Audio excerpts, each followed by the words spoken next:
CMD IREDA के। तो Pradeep sir नमस्कार, स्वागत है आपका कार्यक्रम में। पहले तो बहुत बहुत शुभकामनाएं, शानदार लिस्टिंग कंपनी की तरफ से होते हुए दिखाई पड़ी है।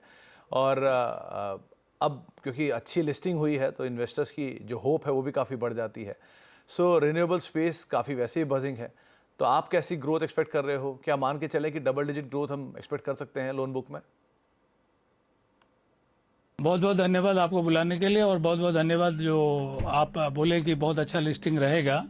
ये लिस्टिंग रहने का भरोसा हमारा पहले भी था, और आप देखेंगे हमारा जो ग्रोथ 36 साल का है बहुत ही स्टीडी ग्रोथ है, और लास्ट 3 साल में देखेंगे एक्सपोनेंशियल ग्रोथ है, क्योंकि लास्ट 8-9 साल में कंट्री में रिन्यूएबल का जेट स्पीड में ग्रोथ हो रहा है। तो सिंस हम इस सेक्टर में जुड़े हुए हैं और लास्ट 36 साल से निरंतर काम कर रहे हैं, हमारा सबसे ज्यादा तजुर्बा है इसमें।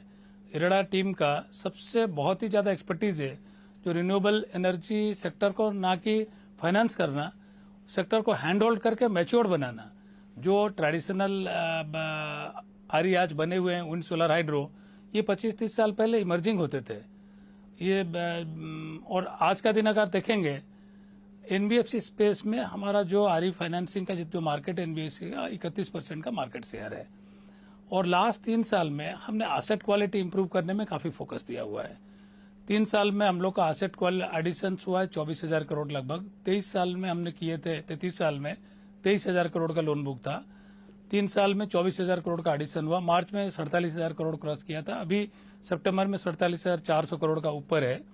तो ये 3 साल का अगर देखेंगे CAGR क्या लोन बुक एडिशन में 30% से ज्यादा है, सैंक्शन में 72% से ज्यादा है, डिसबर्समेंट से 56% से ज्यादा है, पैट देखेंगे 58% का ग्रोथ है। तो ये सब जो ग्रोथ, और उसका साथ साथ ये एनपीए देखेंगे तो सबसे बड़ा चीज है एनबीएफसी के लिए 7.18 3 साल पहले था, वो घट के 1.65 हो चुका है सितंबर में।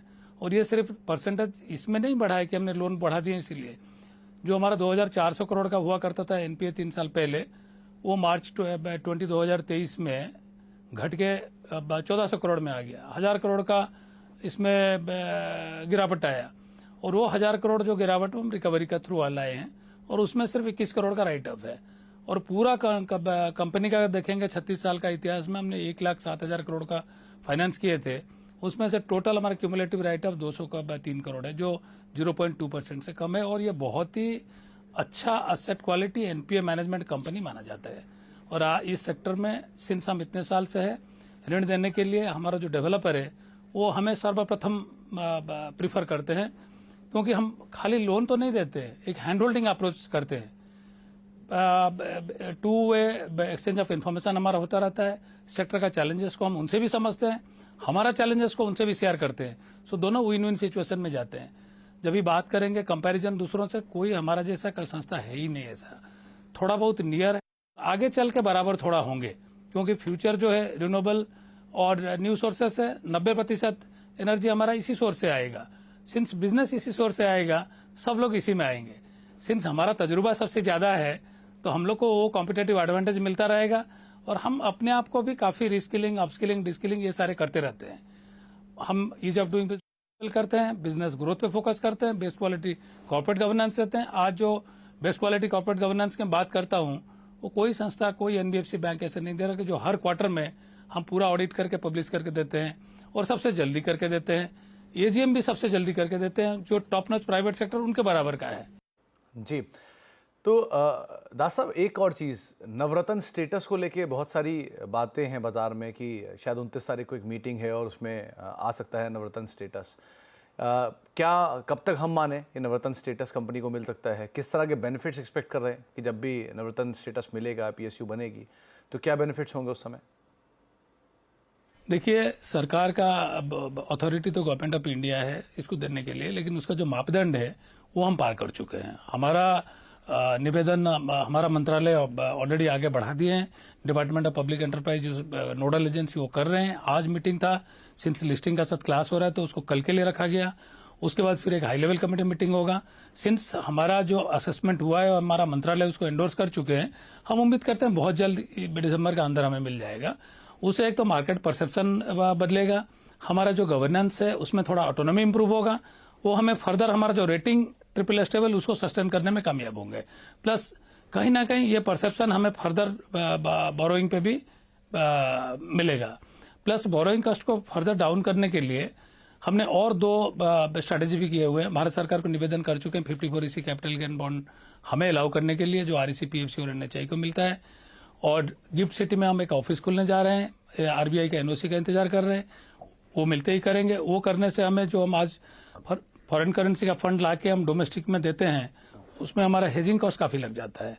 लगभग 350 से 450 बिप्स का हेजिंग कॉस्ट का उसमें सेविंग्स होगा उस प्रोजेक्ट के लिए, जहां पे डेवलपर ओवरसीज प्रोजेक्ट लगाएंगे या तो डेवलपर डोमेस्टिक प्रोजेक्ट लगाएंगे जिसमें एक्सपोर्ट अर्निंग रहेगा, तो नेचुरल हेजिंग मिलेगा, हम फॉरेक्स बोरोइंग करके लेंडिंग उनको कर सकते हैं। तो बहुत सारा है एक्शंस। थोड़ा रिटेल स्पेस में भी आगे बढ़ाएंगे।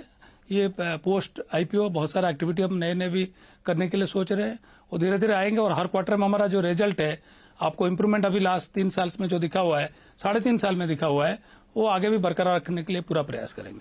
ओके दास साहब, एक और बात, जो कॉस्ट ऑफ फंड्स है, क्या एक्सपेक्ट कर सकते हैं कि उसे गोइंग फॉरवर्ड थोड़ा नीचे आता हुआ दिखाई पड़ेगा? एक दूसरा, इंटरनेशनल एजेंसीज जो हैं वो कुछ और फंडिंग को लेकर या सोर्सिंग, मतलब फंड सोर्सिंग को लेकर और बेटर सिचुएशन में दिखाई पड़ेंगे आपको?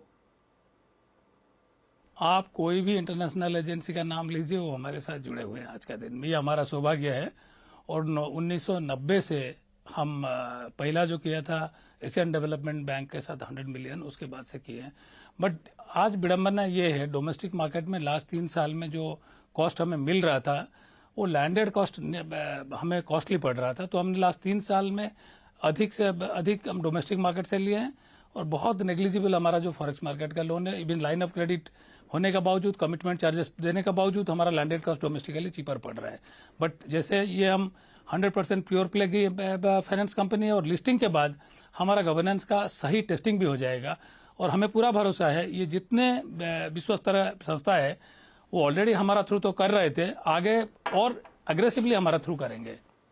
जी, शुक्रिया दास साहब, अपना समय हमें देने के लिए। आज एक बिजी दिन, लिस्टिंग के दिन आप हमारे साथ जुड़े, बहुत बहुत शुक्रिया अपना समय हमें देने के लिए और हमसे बातचीत करने के लिए। और एक बार फिर से आपको बहुत बहुत शुभकामनाएं शानदार लिस्टिंग के लिए। 70% ऊपर आईरेडा का स्टॉक अभी कामकाज करता हुआ आपको